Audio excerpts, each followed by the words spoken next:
We've all had those jobs, the ones we take just to pay the bills, the ones we tell ourselves are temporary. For me, that was the overnight shift at the Zenith Motel. It was supposed to be easy money, a quiet place to study, to get my life on track. I never thought it would be the place where I'd become an accomplice to something I still don't fully understand, where I'd learn that the most dangerous thing isn't always what you see, but what you agree to ignore. Let me set the scene. It was the summer after I graduated with my bachelor's degree. I was applying for master's programs, buried in student debt, and desperately needed a job that paid more than minimum wage. Scrolling through job listings at 2 a.m., I found it. Overnight security, front desk, Zenith Motel, $25, HR, cash. Now, even in my desperate state, a few alarm bells went off. Cash? No prior experience needed? I pushed them aside.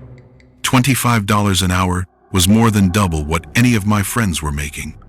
I sent a one-sentence email and got a one-sentence reply. Start tomorrow, 11 p.m. Ask for Petrovich. The Zenith Motel was a monument to decay. It was a single-story, L-shaped building with pockmarked stucco and a parking lot that was more weed than asphalt. The pool was empty, filled with brown rainwater and dead leaves. It had a feeling of profound loneliness. My first meeting with Mr. Petrovich is burned into my memory. He was a man in his late 60s, with thin, greasy hair combed over a blotchy scalp. He wore a stained cardigan, even in the summer heat, and he smelled faintly of cigarette smoke and boiled cabbage. He didn't shake my hand, just looked me up and down with these watery, tired eyes. He gave me the tour, which took all of 90 seconds. The office, the back closet with a mop and a bucket, and then he laid down the law. His voice was a low, gravelly rumble. Listen, kid, job is simple. You sit, you take money, you give key, no trouble. But you remember this. You see a black car, a nice one. You don't look at them, you don't talk to them. You make sure the key for room 22 is on the counter. Then you look at your shoes until they're gone. You understand? You look at your shoes. I nodded. I didn't ask what was in room 22. I didn't ask who the men were. The way he said, you look at your shoes, it wasn't a suggestion. It was a command. It was the price of admission for that $25 an hour. The first few weeks were boring, blissfully, wonderfully boring. I'd see maybe 2 or 3 actual guests a night. I'd read my textbooks, work on my applications, and listen to the hum of the ancient ice machine. I almost forgot about Mr. Petrovich's strange rule. Then, one night at 2:17 a.m., it happened. A black Mercedes sedan, so clean it looked like it had been teleported from a showroom, glided into the parking lot. My heart immediately started thumping. This was it. I fumbled in the drawer for the key.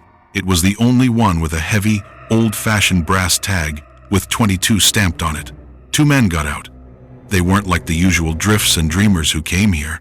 They wore sharp, dark suits that fit them perfectly. They moved with a quiet, efficient confidence. They walked in, and I did exactly as I was told. I slid the key across the counter and immediately dropped my gaze to my scuffed-up sneakers. I heard one of them pick up the key. No words were exchanged. Their footsteps faded down the walkway. I didn't breathe. I counted the seconds in my head. 17 minutes. They were gone for exactly 17 minutes.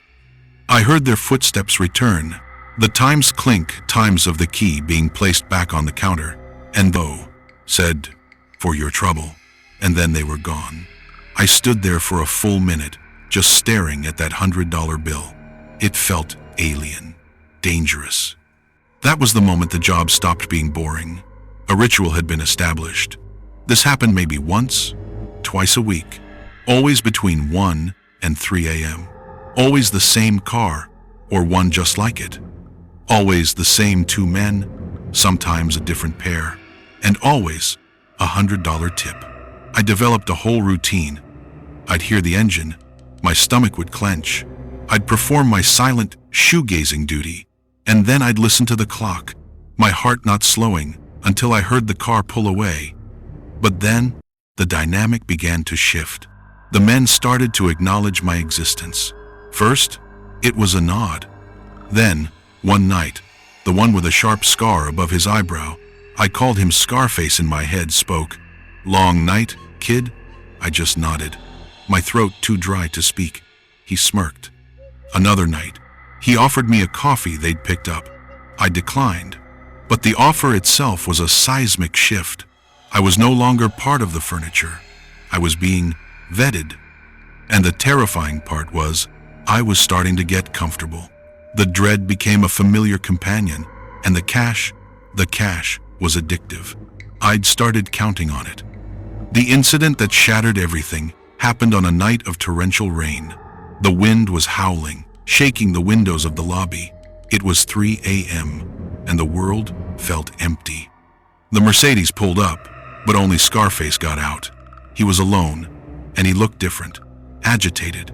His suit jacket was damp, his hair was messy, and his usual cool composure was gone. He walked in, but he didn't wait for me to slide the key. He leaned both hands on the counter, his knuckles white. He smelled like rain and expensive cologne and something else, something metallic. "Kid, listen, we had a spill in 22. Cleaning supplies are in the closet out back. Take care of it." The word spill echoed in the silent lobby.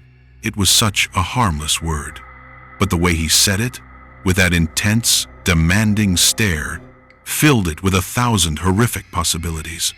My mind flashed to images I didn't want to see. Soda? Coffee? It wasn't soda. It wasn't coffee. He was asking me to cross a line, to not just be a passive observer, but an active participant in the cleanup of something. This was the moment of truth. The $25 an hour, the $100 tips, this was what they were really buying. My soul. I looked at him. His eyes were locked on mine. I felt like a rabbit in a trap. I had to say something, do something. I gave a single, tight, terrified nod. A slow, grim smile spread across his face. It wasn't friendly. It was a smile of satisfaction. He had me. He turned and walked out into the rain. I didn't move. I stood frozen behind that counter for what felt like an hour. The sound of the Mercedes driving away was swallowed by the storm. My eyes were fixed on the dark hallway that led to room 22. The key was still on its hook. I never went to the closet. I never went to room 22. I sat in that chair, paralyzed by fear, until the gray light of dawn broke through the grimy windows. My shift ended at 7 a.m. I stood up on shaky legs, left the key on the counter, and walked out of the Zenith Motel for the last time. I never went back for my last paycheck. I called Mr. Petrovich and quit over a staticky voicemail. For months, I was a prisoner of my own paranoia. Every black car made my heart stop. Every knock at the door sent a jolt of terror through me. I was convinced Scarface or one of his friends would track me down for my disobedience, or for what I might have seen if I'd opened that door. I still don't know what the spill was. I don't know what they were doing in room 22. Drugs, money laundering, something worse. My mind has invented 100 scenarios over the years, but I learned a brutal lesson that night. Complicity doesn't always start with a big, evil choice. It starts with a small, easy one. It starts with accepting a little bit of money to look the other way. It starts with agreeing to look at your shoes, and before you know it, you're not just a night watchman, you're a lookout. And that's a title that doesn't wash off with soap and water. It's a stain that stays with you, a ghost in your periphery, long after you've left the job behind.